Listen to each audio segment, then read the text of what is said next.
Bismillahirrahmanirrahim. Assalamualaikum warahmatullahi wabarakatuh. Alhamdulillahi rabbil alamin. Allahumma salli wa sallim ala sayyidina Muhammad wa ala ali sayyidina Muhammad. Amma ba'du, faqad qala Allah ta'ala fil Qur'anil Karim. A'udzu billahi minasy syaithanir rajim. Walladzina amanu wa 'amilus solihati wa amanu bima nuzzila 'ala Muhammad wa amanu bima nuzzila 'ala Muhammadin wa huwal haqqu mir rabbihim kaffara anhum sayyi'atihim wa aslaha balahum. Shadaqallahul azim. Ayyuhal jam'ul karim. Para pengharap ampunan dan keridhaan dari Allah Subhanahu wa taala, para pencinta baginda Rasulullah sallallahu alaihi wasallam, yang saya yakin betul siapapun yang hadir terlibat dalam acara ini akan senantiasa Allah berikan keberlimpahan keberkahan. Yang sedang sakit semoga Allah sembuhkan. Yang gak punya duit segera Allah banyakkan. Giliran duit aminnya kencengan. Yang punya hutang segera Allah lunaskan. Kenceng juga Bu ya. Tapi nanti kita ngaji malam ini dengan apa yang kita lakukan dibimbing langsung oleh Abuya akan menjadi jawaban konkret.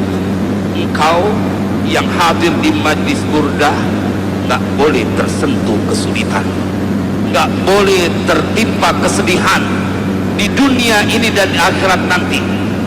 Dan nanti dengan dalil yang ada saya bertanggungjawabkan dunia akhirat.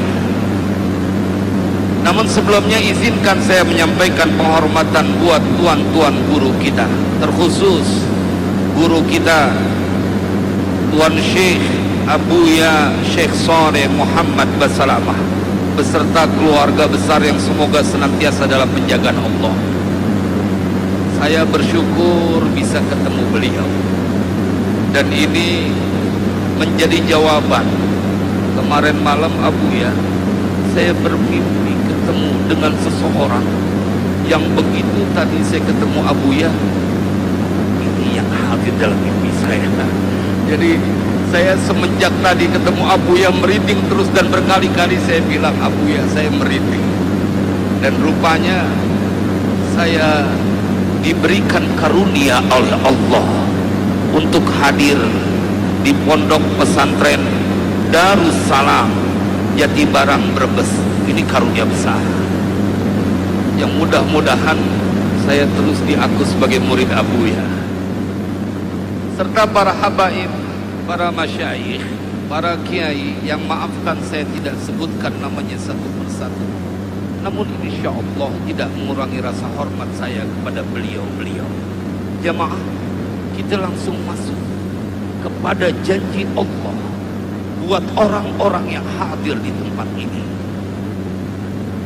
Tuan Syekh Imam Busir menjadikan sebuah aturan, bila membaca burdah maka mengawali innallaha wa malaikatahu yusalluna 'alan nabi ya ayyuhalladzina amanu sallu 'alaihi wa sallimu taslima. Jemaah, kita buka tafsirnya. Ketika Ibnu Abbas bercerita saat turun ini ayat, ini menjadi dalil pertama bahwa engkau yang bergabung di majlis Al-Burdah Pondok Pesantren Darussalam adalah orang-orang istimewa yang diceritakan keberadaan kalian di dalam Al-Quran. Jemaah, ketika Ibnu Abbas bercerita ayat ini turun, datanglah orang Muhajirin dan Ansar Wa qala al-muhajiruna wal ansar, ya Rasulullah, hada laka khassa. Ini khusus untukmu. Ketika Allah bersolawat dan para malaikat bersolawat, innallaha wa malaikatahu yusalluna 'alan nabi. Maka kemudian Ibnu Abbas menceritakan, tapi falaysa lana fihi syai'un. Cuma ayat ini tidak menceritakan tentang bagian yang kami dapatkan sebagai umatmu ya Rasulullah. Jemaah, ini yang akan kita garis bawahi. Betapa beruntungnya kita di tempat ini. Kau yang sedang dalam masalah, boleh jadi malam ini segera Allah selesaikan. Kau yang sedang dalam kebingungan, nggak boleh kelamaan dalam kesusahan. Karena Nabi yang kau cintai adalah Nabi yang kelewat istimewa. Jemaah, apa yang kemudian diceritakan oleh Ibnu Abbas? Allah turunkan sebuah ayat. Huwallazi yusalli 'alaikum wa malaikatuhu liyukhrijakum minadh dhulumati ilan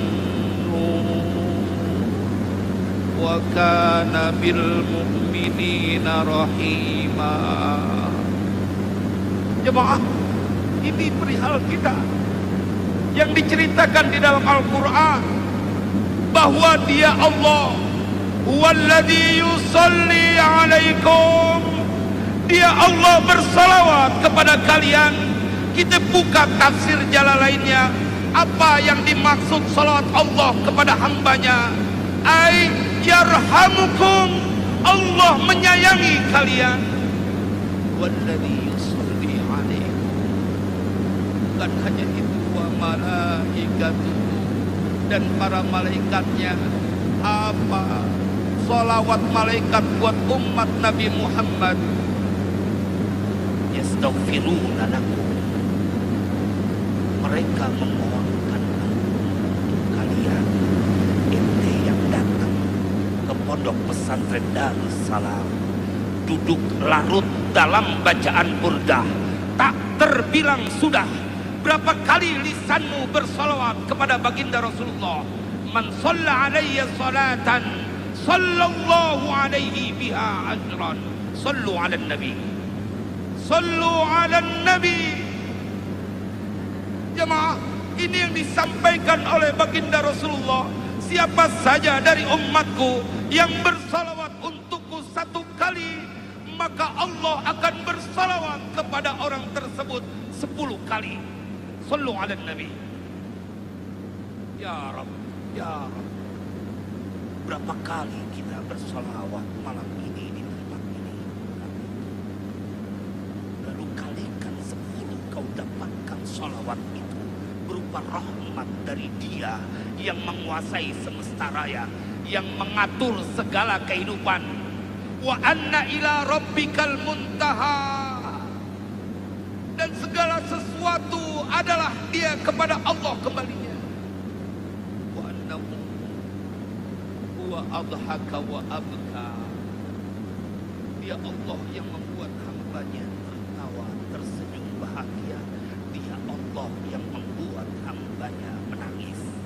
Dan malam ini kita tidak mampu menghitung berapa rahmat yang Allah berikan dari lantaran kita punya lisan bersolawat kepada baginda Rasulullah. Kita perlu diyakinkan. Allah ceritain bagaimana dahsyatnya nama Nabi Muhammad.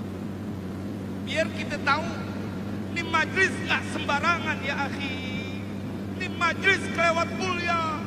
Beruntung mereka yang hadir di tempat ini. Kenapa? Karena orang-orang yang di dalam hatinya ditanamkan cinta yang kelewat dahsyat kepada baginda Rasulullah. Saat banyak orang yang mereka sedang dibiarkan dalam menyia-nyiakan waktu, dipilih untuk di tempat larut dalam cinta kepada manusia yang begitu istimewa. Allah ceritain dalam Al-Quran. Jangan kata ente jamaah Majlis Burdah Pondok Pesantren Darussalam.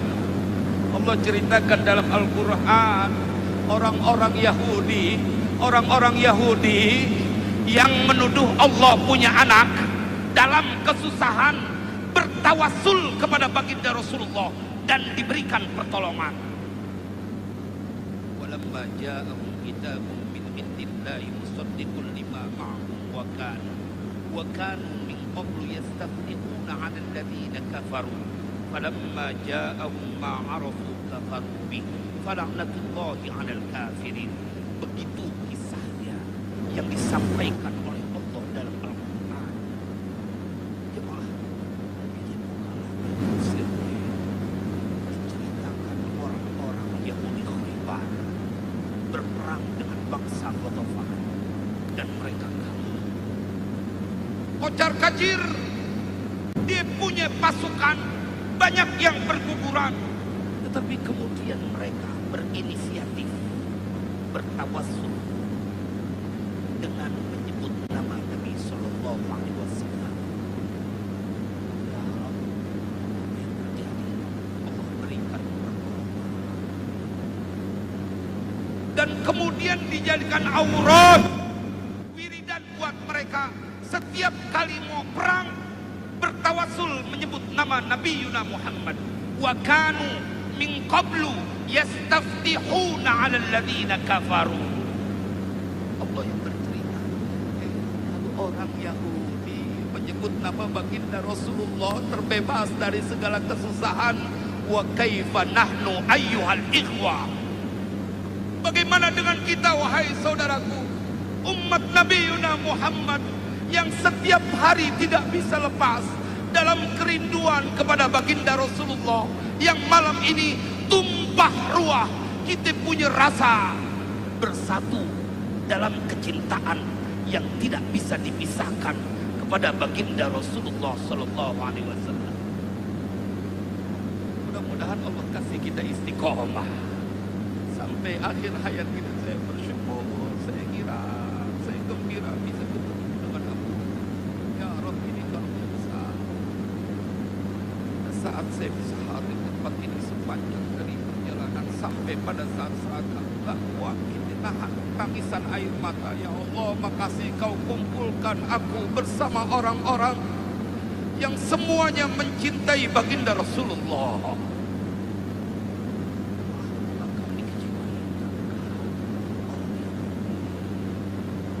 Mendapatkan pertolongan dari Allah saat mereka bertawassul menyebut nama baginda Rasulullah. Makanya kata Imam, ini adalah bagian dari nikmat yang paling besar buat umat Nabi Muhammad dan menunjukkan keunggulan dari umat Nabi Muhammad terhadap semua umat yang ada sebelumnya. Kau mendapatkan salawat yang bermakna rahmat dari Allah seketika saat lisanmu menyebut nama Nabi Yuna Muhammad sallallahu alaihi wasallam. Maka itu guru kita buat Syekh Sayyid Muhammad bin Alwi Al-Maliki Al-Hasani rahimahullah menjadikan bab ini sebagai pamungkas dalam penjelasan kitab beliau Abwaabul Faraj. Di antara paling gedenya dan paling utamanya, wa min a'dhami abwabil faraj as-salatu wassalamu 'alan nabi. Sebagian paling besar dari pintu-pintu kelapangan, menghilangkan segala kesusahan, yaitu salawat dan salam kepada baginda Rasulullah. Dan kita telah melakukannya bersama-sama. Maka siapapun yang hadir, kau akan mendapatkan keberlimpahan karunia. Ibu, kita main logika sebentar, main orang-orang Yahudi, orang-orang Nasrani, orang-orang yang tidak menyembah Allah, yang bahkan dalam Al-Quran kemurkaan langit, bumi, dan gunung diceritakan dalam Al-Quran karena mereka menuduh Allah punya anak. Takadu samawatu yatafattarna minhu wa tanshaqqul ardu wa takhirrul jibalu hadda an da'u lirrahmani walada. Kayak apa nih dosa sampai membuat langit, bumi, dan gunung marah karena mereka menuduh Allah punya anak. Tapi lihat jemaah, dalam kehidupan ini mereka masih dijamin makannya, nggak dikasih susah. Kita nanya sama guru-guru kita dimanapun, timur dan barat, utara dan selatan, jawabannya sama. Wahai Tuan Guru, kenapa mereka yang tidak menyembah Allah, tidak bersolawat, tidak mencintai Rasulullah, bahkan memusuhi Rasulullah, di dunia ini masih dikasih hidup senang, rezekinya berkecukupan, bahkan berkelimpahan? Jawabannya sama, karena Allah punya sifat Ar-Rahman. Allah mempunyai kasih sayang kepada semua makhluknya. Wa ka'ayyin min dabbatin la tahmilu rizqaha Allahu yarzuquha wa iyyakum wa huwas samiul alim. Berapa banyak binatang melata yang dia tidak bisa membawa rezekinya, dan Allah jamin rezekinya. Dan kepada kalian, wah, saya kalau setiap hadir di majlis seperti ini harapan gede, karena nggak ada dalil yang menyaksikan betapa istimewanya ini tempat. Saya satu waktu nengokin anak saya yang kuliah di Ahqaf, rupanya ketemu nyambung dengan keluarga di pondok pesantren Darussalam. Kemarin baru selesai wisuda, alhamdulillah anak saya nomor 8. Saya nengokin ke sana. Begitu sampai di Mesir, ini kisah nyata. Karena kita suka ngomong begini, Ustaz, itu kan cerita dalam Al-Quran. Ada nggak bukti nyata tentang orang yang bersolawat tidak akan pernah diberikan kesusahan? Oh, saya ketemu sama orang. Waktu saya ke Tari, pengen nengok anak saya, sekaligus nganter anak saya yang kedua. Karena memang kalau inti punya anak, udah cinta kepada Rasulullah dan dzurriyyahnya, aman dunia akhirat. Jadi kan belakangan ada orang yang benci sama dzurriyyah Nabi, ngajak-ngajak. Saya waktu itu bilang, sampai waktu itu dalam pengajian di TV One, dan itu mendapatkan banyak ucapan terima kasih berhabaib. Karena secara nasional saya bilang, ente yang ngomong ngajarin benci kepada Rasulullah, keturunannya, dan menganggap nasab mereka terputus, ente baru teriak-teriak sampai kau punya urat leher putus, tak akan menggoyahkan rasa cinta kami kepada dzurriyyah baginda Rasulullah. Sallu ala Nabi. Jemaah, sampai di Kairo, karena waktu itu semua pesawat kudu sampai di Kairo, dan Yemenia hanya ada dari Kairo ke Seoul. Tetapi qadarullah, saya ketemu dengan seorang lelaki dari Gresik, Abuya. Dari potongannya biasa, nggak kelihatan duitnya banyak. Kan kalau orang duitnya banyak, kata orang Betawi, mukanya kelihatan, rada glowing. Ya Bu, sehat Bu. Semoga diberikan keberkahan buat semuanya dan anak keturunan kita. Jemaah, saya ketemu sama beliau dari Gresik, Ustaz, aku dari Jakarta ke Kairo, kemudian mau ke Yaman, mau ngapain? Saya mendampingi anak, kemudian nanti beliau cerita, saya juga lulusan Ahqaf, cuman 10 tahun silam. Jadi 10 tahun silam beliau ke sini. Terus saya bilang sama beliau, kalau antum mau ngapain? Udah 10 tahun lulus, mau balik lagi ke Ahqaf. Ini kisahnya apa? Orang Gresik.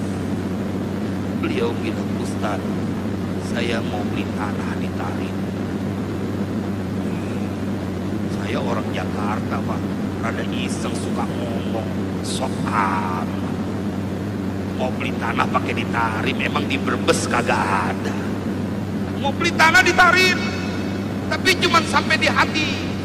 Dia pakai baju koko, pakai sarung, nggak kelihatan dia punya duit banyak.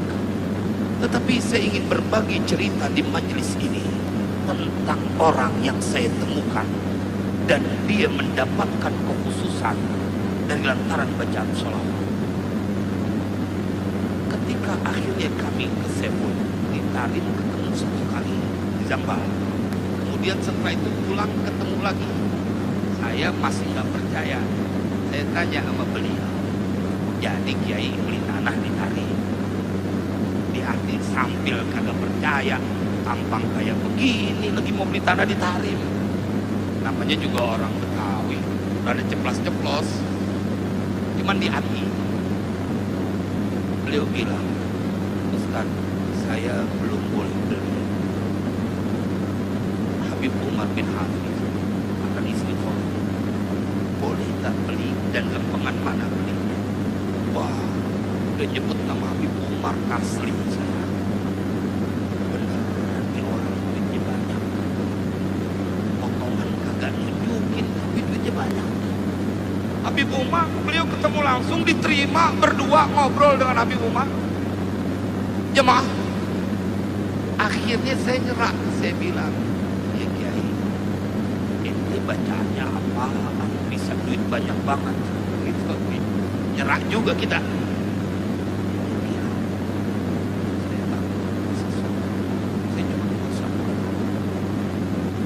Saya nggak kuat baca Al-Quran banyak-banyak, tapi amalan yang tidak pernah saya tinggalkan, saya baca sholawat satu malam 1000 kali, hanya itu Ustaz. Sallu ala Nabi. Dia bilang setiap jam 12 lewat dia nggak pernah baca yang lain kecuali sholawat kepada baginda Rasulullah. Emang kalau kita buka kitab Abu Abul Faraj, 39 keutamaan dari sholawat yang termaktub dalam kitab itu. Makanya dari lantaran kitab itu akhirnya saya diterima di tempat ini, nyambung kita punya rasa cinta kepada baginda Rasulullah Sallallahu Alaihi Wasallam. Mending kalau sholawatnya panjang. Karena Abu ya juga merasakan kedahsyatan sholawat Fatih. Saya pernah ngeriatuhin sholawat Fatih selama 41 malam di makam para aulia, dan itu 1000 kali bacanya. Saya berpikir begitu tadi Abu ya baca sholat Fatih, ini juga penyebab nih, kemudian frekuensi nyambung. Barokahnya sholat Fatih ini semuanya subhanallah. Wah, dahsyat. Gak tahu dari mana, tetapi ada dan nyata. Abu ya merasakan itu dan beliau pengen berbagi kepada kita. Ente bergabung, bergantung sama orang kaya, sama pejabat, mendapatkan jaminan hidup di Indonesia. Bagaimana kalau ente bergantung kepada dia yang menciptakan orang kaya, dia yang menciptakan para pejabat, dia yang menguasai semesta raya. Sallu ala Nabi.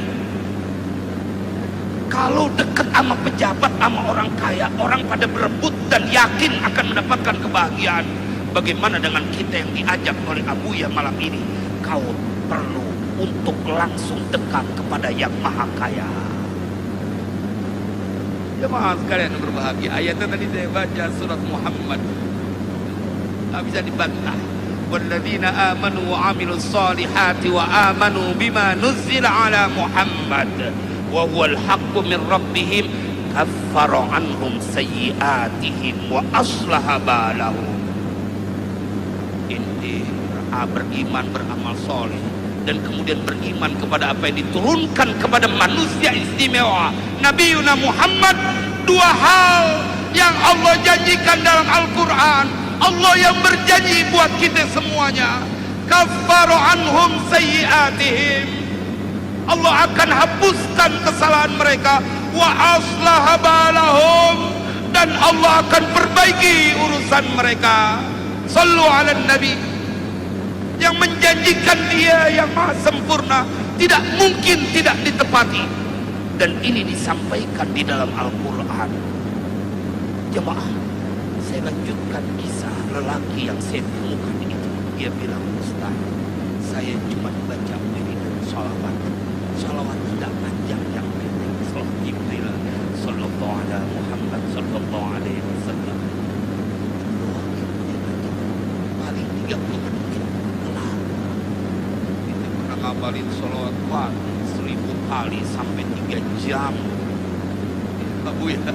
Tapi betapa kita karena diijazahkan dan begitu menikmati, kebuka semuanya. Dahsyatnya bacaan salat Fatih. Jadi sejak itu Abu ya, saya tidak pernah meninggalkan tawasul ke Tuhan Kiamat Ijazah. Saya tadi mikir nyambung begitu masuk gerbang ada tulisan Ijazah Center di Al-Firdaus. Ya Rabb, silaturahim ruh yang selalu kita kirim Fatihah.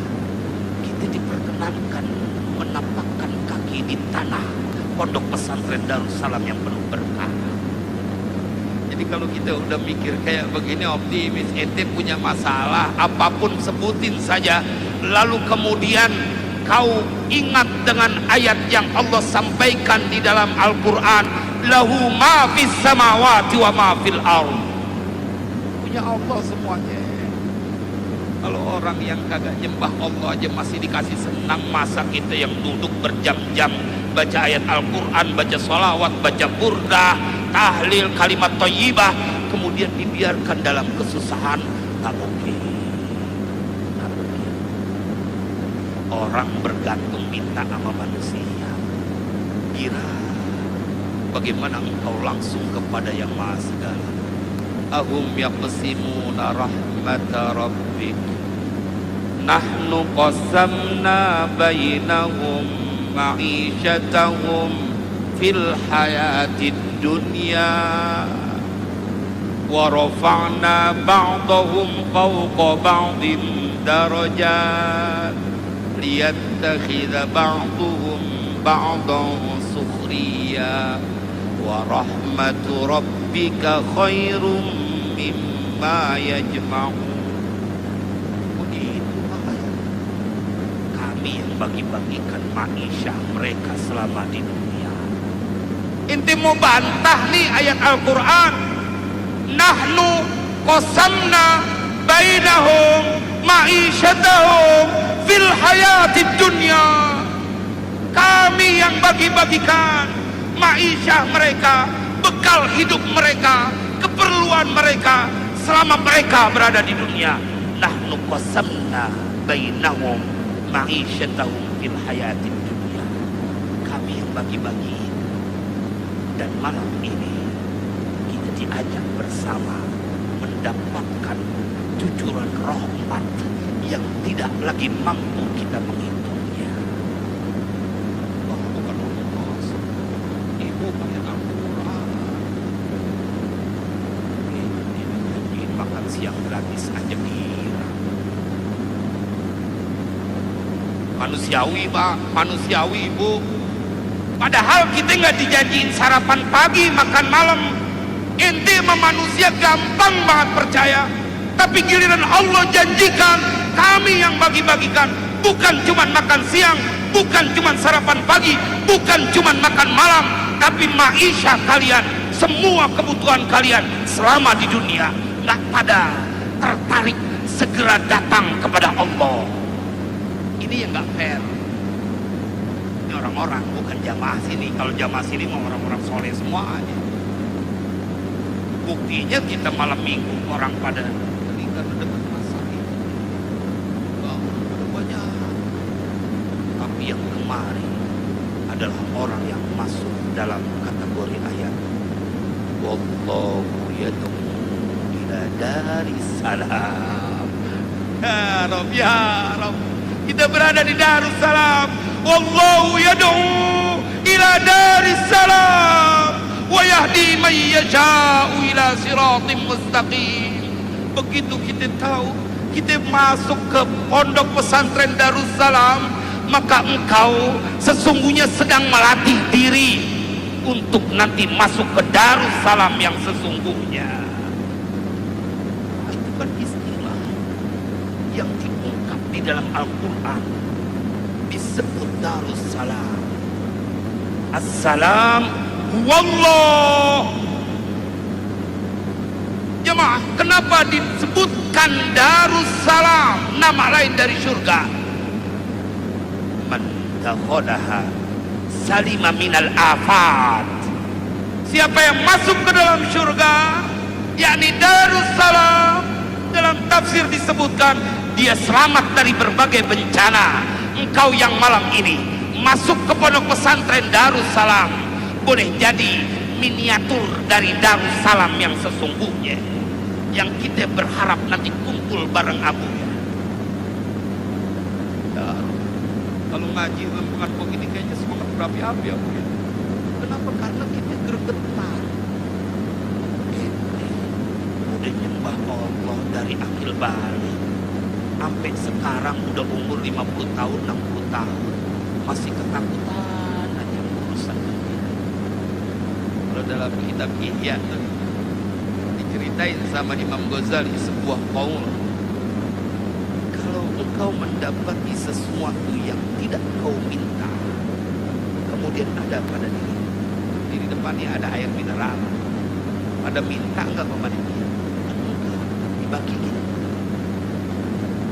Fi wujudir rizqi bi ghairi talabin lil 'abdi dalalatun anna rizqa ma'murun di talabil 'abdi. Pada fakta bahwa adanya rizki yang datang mencari manusia, yang datang dia tidak meminta, itu sebuah petunjuk dalil bahwa rizki itu disuruh oleh Allah mendatangi seorang hamba. Shallu ala Nabi. Dan kita berada di taman surga, kita bersama menunjukkan cinta kepada baginda Rasulullah, manusia yang dicintai oleh Dia sang penguasa semesta. Maka bila engkau berada di Darussalam, engkau selamat dari segala kesusahan. Bila engkau selamat dari segala kesusahan, maka engkau sesungguhnya orang yang dimuliakan. Semoga manfaat. Wassalamualaikum warahmatullahi wabarakatuh.